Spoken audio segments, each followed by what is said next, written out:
L-għodwa tajjiba fl-isem tal-Missier u tal-Iben u tal-Ispiritu Santu.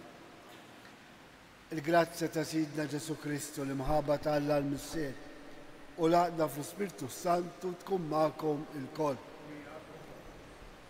Kemm hi ħaġa sabiħa tibda l-ġurnata f'isem il-mulej. Kemm biċ-ċelebrazzjoni għalina Ewkaristika u kemm bit-talb li ipoġġina f'relazzjoni ta' fiduċja fil-ħnina kbira tal-Alla li jkellemna, jigwidana, idawwalna u jaħfrilna wkoll in-naqqasijiet tagħna. Għalhekk biex tiċċelebraw kif din il-qudiesa narfu ħtijietna u nitolbu maħfra.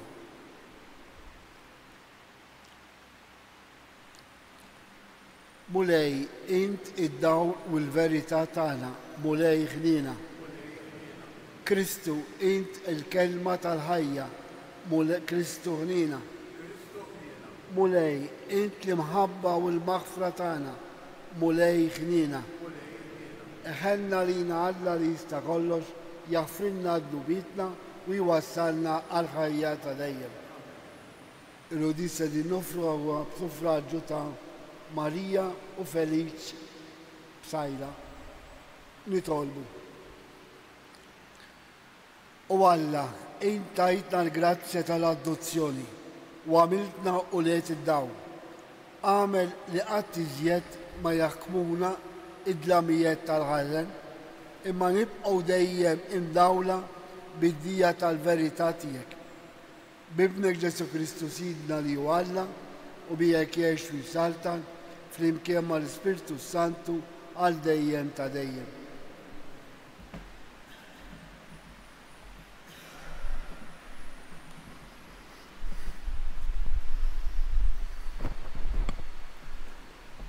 Qari mill-ktieb tal-Ġenesi. Dawk l-irġiel mistiedna ta' Abraham qamu minn hemm u dawru wiċċhom lejn Sodoma. U Abraham mar magħhom biex iqabbadhom it-triq. U l-mulej qal, se nibqa' naħbi x'se nagħmel minn Abraham? Għax Abraham għad ikun ġens kbir u qawwi u bih jidbir kull ġnus kollha tal-art. Jien ħtartu sabiex iwissel lil-uliedu u lil daru warajh biex iżommu fit-triq tal-mulej u jagħmlu l-ħaq u s-sewwa. U bekk il-mulej iġib fuq Abraham kull ma wiedu. U l-mulej qal, hemm lajta qawwija ta' Sodoma u Gomorra u t-toqol kbir ta' dnubhom. U issa se ninżel u nara jekk għamlux għal kollox skont lajta tagħhom li waslet għandi. Jekk le inkun naf. Dawk l-irġiel kisru minn hemm u rħewla lejn Sodoma. Imma l-mulej baqa' wieqaf quddiem Abraham. U Abraham resaq lejn l-mulej u staqsih. U int se teqret it-tajjeb mal-ħażin? U jekk hemm 50 bniedem ġust f'nofs il-belt jaqgħu lil dawn se teqridhom u ma taħfirx lil pajjiż minħabba il-50 ġust li hemm f'nofsa.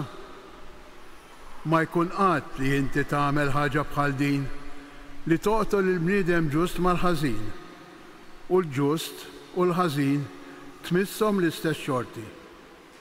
Ma jkun qatt minnek li mħallef tal-art kollha li ma tagħmilx ġustizzja. U l-mulej wieġeb, jekk jiena nsib 50 bniedem ġust f'nofs il-belt jien naħfirha li l-post kollu minħabba fihom. U wieġeb Abraham u qal, arani, jiena s-sugrajt nitkellem mal-mulej għalkemm jien trab u rmiet. U jekk hemm nieqsa 55 ġust minħabba l-45 se teqret il-belt kollha. U jiġbu l-mulej ma neqridix jekk insib fiha 45. Imma Abraham kompla jitkellem miegħu u jgħidlu. U jekk issib hemm 40 u wieġbu ma nagħmilx dan minħabba l-40. U qallu, la tadabx, Sidi, jekk nerġa' nitkellem, u jekk instabu 30 u wieġeb ma nagħmilx dan jekk insib hemm 30. U reġa' qallu, ara kif lis-sogra nkellem lil Sidi, u jekk instabu hemm 20 u l-mulej wieġeb ma neqridix minħabba l-20. U wieġeb, la tadabx, Sidi, jekk nerġa' nitkellem darba oħra biss. U jekk jinstabu hemm 10 u qallu ma neqridix minħabba l-10. U mal-mulej tem jitkellem ma' Abraham, il-mulej telaq u Abraham reġa' lura lejn daru. Il-kelma tal-mulej. Roddu ħajr lill-Alla. Ħaninu twajjeb il-mulej. Ħaninu twajjeb il-mulej. Birek ruħ tiegħi il-mulej. B'qalbi kollha nbirek l-isem qaddis tiegħu. Birek ruħ tiegħi il-mulej. U la tinsix il-ġid kollu li għamel miegħek. Ħanin u twajjeb il-mulej.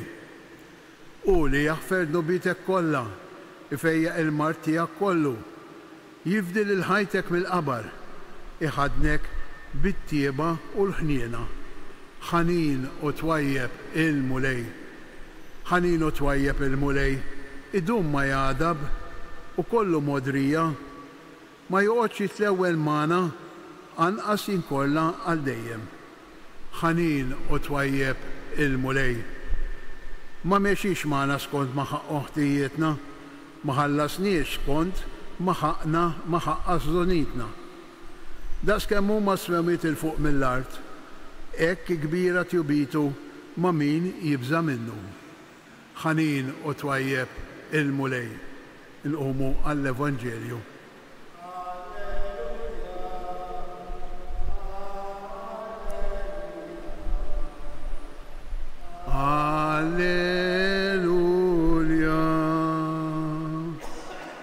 Illum la twebsux qalbkom, iżda simgħu leħen il-mulej.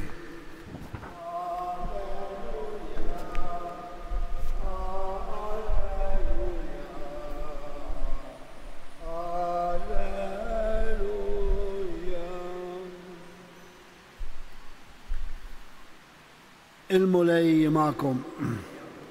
Qari mill-Vanġelu skont Mattew. F'dak iż-żmien, meta ra ruħu mdawwar b'ħafna nies, Ġesu ordna li jaqsmu għax-xatt ieħor. Imbagħad reseq fuq wieħed mill-kittiba u għallu: Mallem, tmur fejn tmur jien niġi warajk. Imma Ġesu wieġbu: Il-volpijiet għandhom l-erien tagħhom u l-asafar is-sema' tas-sema' il-bejtiet tagħhom. Iżda bin il-bniedem m'għandux fejn imitt rasu. Ieħor wieħed mid-dixxipli qallu: Mulej, ħallini l-ewwel immur nidfen il-missieri. U Ġesu jiġbu: Imxi warajja u ħalli l-mejtin jidfnu il-mejtin tagħhom. Il-kelma tal-mulej.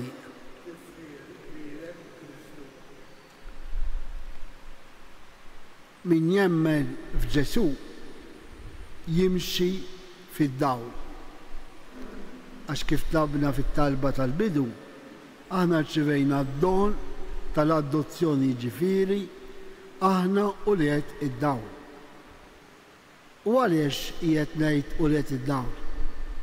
Għaliex il-kelma ta' Alla, kif li simgħuha kull darba niċċelebraw l-Ewkaristija, jew kull darba li naqraw jew nieħdu sehem f'xi grupp ta' katekesi, nifhmu x'irid minna l-mulej. Dolodu f'din il-qari li smajna kemm l-ewwel qari u t-tieni, tistidinna li kellna fiduċja kbira fil-mulej. Fl-ewwel qari smajna dak id-dialogu sabiħ bejn Abram u Alla. Abram li jinterċedi għal-belt jew l-bliet ħżina ta' Sodoma u Gomorra illi kienu sinonimu ta' belt fid-dlam, fid-dnu, fil-ħażen. Kważi nistgħu napplikaw ukoll għas-soċjetà tagħna kemm nazzjonali kemm internazzjonali illi s-soċjetà warbet il-valur tal-ispiritwalità, il-valur ta' Alla. Abram kellu fiduċja kbira fil-mulej, tant illi b'dak id-dialogu hekk sabiħ fejn Alla red kważi jeqret dik il-belt ħażina, Abram interċeda u qallu jekk insibu 50 għad toqtol it-tajbin maħżina u minn 50 niżlu sa 5. U Alla sema it-talba ta' Abram. U din turina min jitlob fiduċja fil-mulej, fiduċja sinċera, jaqla mhux dak li jitlob imma dak li jeħtieġlu għas-salvazzjoni. Issa aħna li qegħdin hawnhekk jew qegħdin nisimgħu dan il-qari b'xi mod jew ieħor nuru li għandna fiduċja għax kieku la niġuwaw qed niċċelebraw l-Ewkaristija. Imma jien nistaqsi. Il-fiduċja li jippretendi minni Alla hija verament sinċera, m'hemmx għalfa tkun kbira għax biżżejjed tgħidilna anke fidi żgħira tista' salva. U jekk għandna ftit fiduċja sinċera fil-ħnina u l-imħabba t'Alla, nimxu fil-verità fid-dawl. U xi ngħid id-dawl u l-verità? Ngħaddu għall-Vanġelu.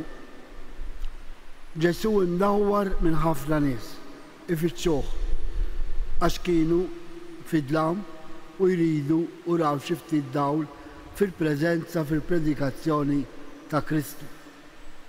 U marru warajh. Jibda wieħed mill-iskribi, mill-kittiba li kien jaf l-iskrittura u għallu Mallem fejn tmur int jiena niġi warajk. U Ġesu għallu il-volpijiet għandhom l-eren tagħhom, la safar il-bejtet tagħhom, imma bin il-bniedem le. X'irid tgħidilna din ir-risposta?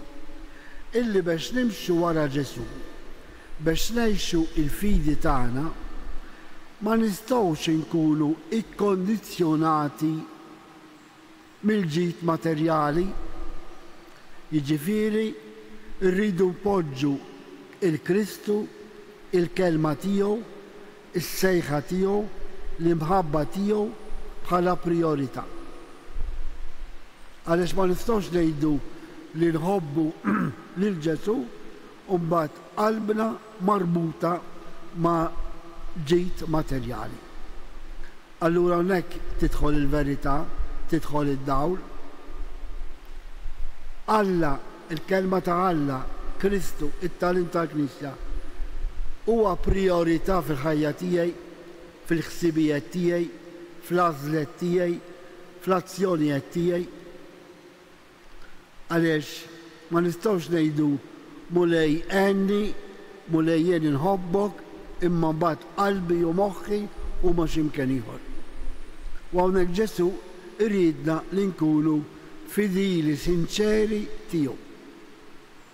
Biżżejjed ftit rida tajba biex narfu x'irid minna l-mulej u il-mulej fuq ixanfarna fil-ħsibijiet tagħna, fl-azzjonijiet tagħna.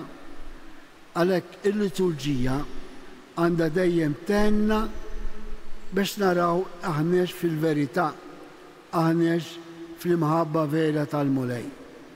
Għax imbagħad niftakru wkoll illi min jafda fil-mulej u l-fiduċja tagħna fil-mulej u t-tama tagħna fil-mulej dawn ma jidħlux bina.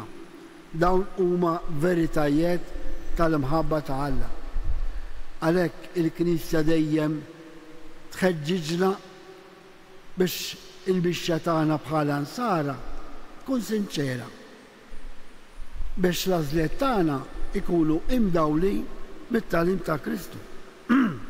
Għaliex Kristu iridilna il-ġid, iridna ngħixu fil-verità. Min minna ma jħux pjaċir li jkun f'ċerti affarijiet li kellu ċerta sigurezza. Aħna s-sigurezza tagħna għandha tkun fil-preżenza ta' Alla f'ħajjitna, f'momenti diffiċli, f'momenti sbieħ u fejn naraw dejjem illi Alla idawwalna għax qiegħed magħna għax iħobbna. U meta aħna nħossuna maħbubin mill-mulej inkunu f'ċerta sigurezza. Illum għaliex għandna ċerti beżat. Għax ħafna jweduna ċertu ġid u ma jaslenniex. Alla iwedna l-imħabba tiegħu u jurina din l-imħabba għax dejjem magħna. Imma aħna mhux dejjem għandna dik il-fiduċja fil-wedet li għamel Alla. Ara kif għadna Abraham kellu fiduċja illi kważi biddel l-idija tal-mulej. Imma dak l-aspett huwa ifisser kemm Alla jidħol fir-relazzjoni magħna biex ibiddilna. Allura ejjew illum fil-bidu ta' din il-ġurnata impoġġu il-fiduċja tagħna fil-mulej. Għax kif tlabna fis-salm responsorjali li ħanin u twajjeb il-mulej. Għaliex, għax hija dejjem preżenti mhux biss waqt iċ-ċelebrazzjoni, imma anke fil-ħajja tagħna, fir-relazzjoni tagħna mal-oħrajn. Jekk ir-relazzjoni tagħna ilha fl-imħabba fil-verità, fil-ġid lill-oħrajn, żgur illi qalbna tkun mimlija bil-ferħ. Ejjew inġeddu din il-fiduċja fil-ħnina kbira tagħna.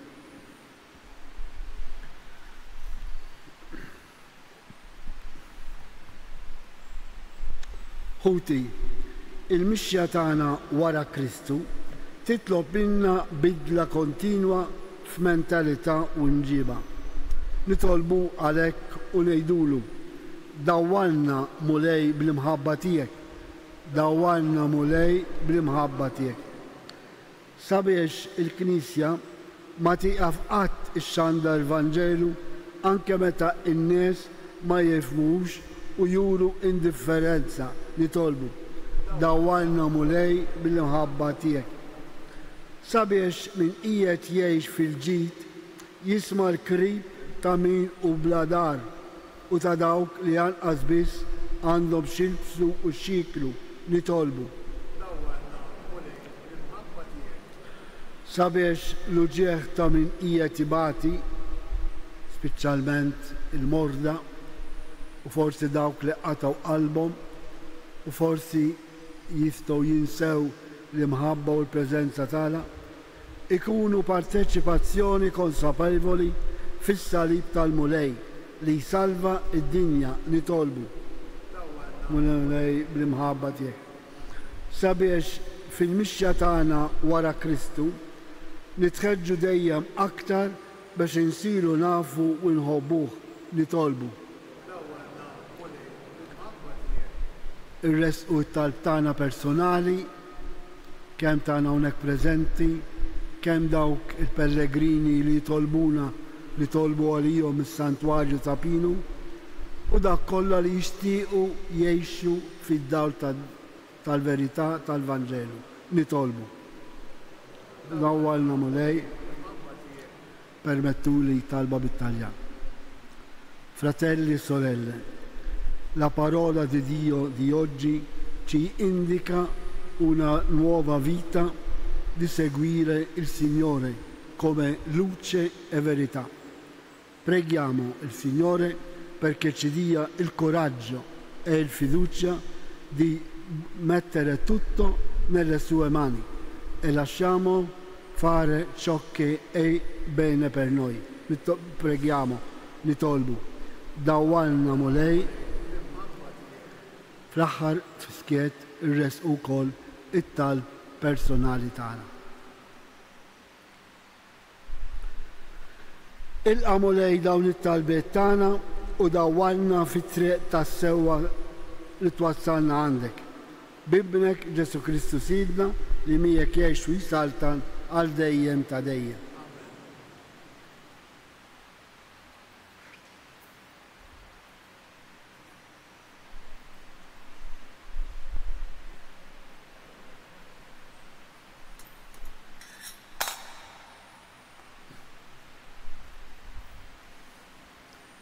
Imbirek int mulej Alla tal-ħolqien kollu.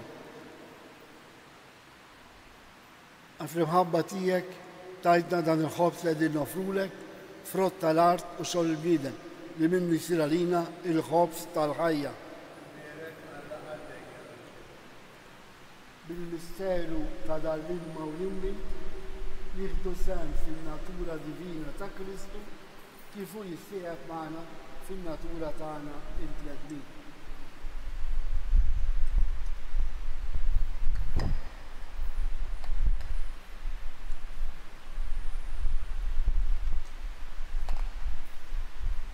Imbirek int mulej Alla tal-ħolqien kollu. Għax tajtna dal-imbit li qegħdin nofrulek frott tad-dil jew xogħol il-bniedem li minnu jsir għalina x-xorb tar-ruħ.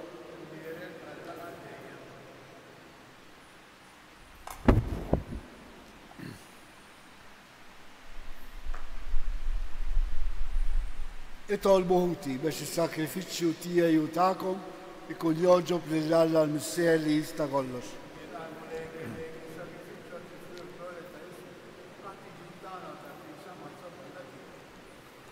U Alla, int jogħġbok tħaddem sagramenti tiegħek biex jagħtuna l-frott tagħhom. Għamel is-servizz tagħna ikun jixra għas-sakrifiċċju li qegħdin nofrulek bi Kristu Sidna. Il-mulej magħkom. Nerfu qlubna l-fuq li żukħaq lill-mulej Alla tagħna. Sewwa u xiera tas-sew mulej Mister Qaddis Alla ta' dejjem tista' kollox, tajjeb u daġid tas-salvazzjoni tagħna li dalodu u f'kull sitwazzjoni tal-ħajja irrodurek ħaj. Qatt li xejn ma teħtieġ it-tifħir tagħna, int jogħġbok tagħtina l-grazzja biex minn qalbna irrodurek ħaj. Għax jekk il-ġeħ li nagħtuk ma jżidlek xejn fik innifsek, imma lilna jiswilna għas-salvazzjoni. Għalhekk nissibu maqtajja tal-anġu l-qaddisin u f'verbir infaħru u intennulek Qaddis, Qaddis, Qaddis, mulej Alla tal-eżerċitu, smawet u l-art mlija bil-glorja tiegħek, osanna fil-għoli ta' smawet. Imbirek minn ġej fissem il-mulej, osanna fil-għoli ta' smawet. Qaddis ta' sewint mulej intelajn ta' kull dusija. Għaddes għalek li tolbuk dal-offerti bil-barka tal-Ispirtu tiegħek biex isiru għalina il-ġisem u d-dem ta' Sidna Ġesu Kristu. Li meta kien ser jingħata biex minn rajx ħibati ħal-ħobs, ratt il-ħajr, qasam tal id-disċipli tiegħu u qal ħudu u kulu il-kol minn dan għax dan huwa ġismi li jingħata għalikom.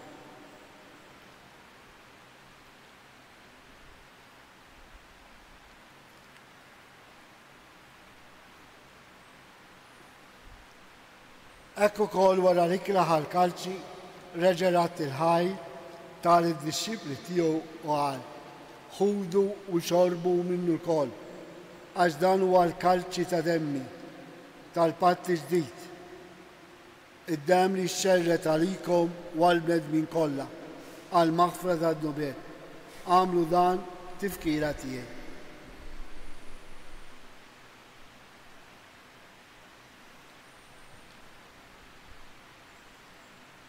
Danu il-misteru tal-fidi inħabru il-martijek mux, nxanru bil-fer. Nistennawk sama tiġi fil-glob. Għalek aħna u namlu dam tifkira tal-mewt u l-awment ta' Sidna Ġesu Kristu, nofrulek mulej il-ħof tal-ħajja u l-kalċa tal-salvazzjoni u rodulek ħajr. Għax oġbok til-għana għawn u dimek biex naħduk. Mitċa kontani tolbu l-Spiritu Santi għadna f'ġisewijiet li jinna nifdu sem il-ġisew id-dem ta' Kristu. Ftakar mulej fi knisja tijek imxerda ma' dinja kolla. U għettaf li mħabba fl-imkien mal-Papa l-jum, mal-Isqoftan Anton, mal-Ministru u l-Poplu li jint ksib talik. Ftakar fil-qaddeja tijek Marija u Feliċ Bsajla li joġbok issejħilhom għal għandek minn dinja. Daħħal il-mejtin kollha speċjalment dawk li raqdu bit-tama tal-qawmien. Ħen għalina l-koll nitolbuk, għatilina wkoll il-wirt tal-ħajja ta' dejjem. Flimkien mal-Verġi mqazzhom Malla Marija, San Giusepp, l-Apostli, San Ġorġ Preka u l-Qaddisin kollha li jgħixu fil-biberija tiegħek sam il-bidu tad-dinja. Għamel li magħhom infaruk u nsebbuk Ġesu Kristu ibnek. Bi Kristu, ma' Kristu u fi Kristu, jingħata lilek Alla mis-sieli tista' kollox, flimkien mal-Ispirtu Santu, kull ġew glorja għal dejjem ta' dejjem.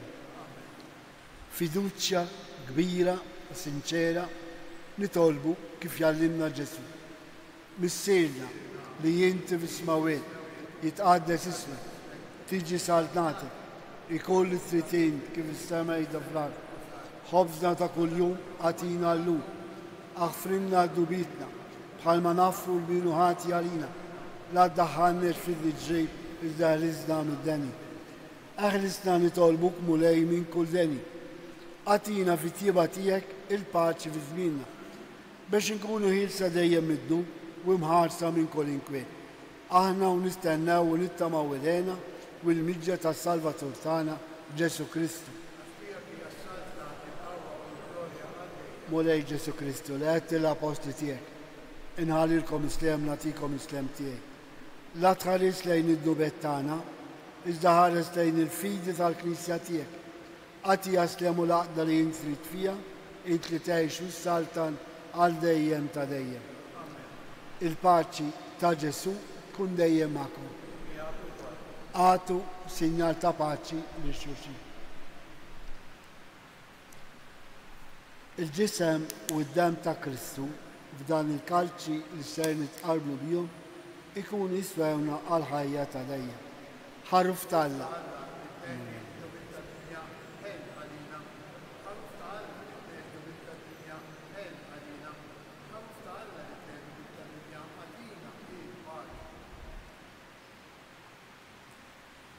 Danu Ġesu li jħobna.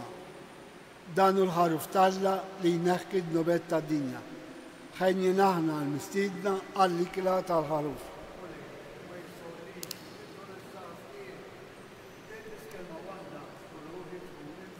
Il-ġisem ta' Kristu iħarisna għal-ħajja ta' dejjem.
Grazzi, Signor Alla, gloria al Missier li benu l-Spiritu Santu.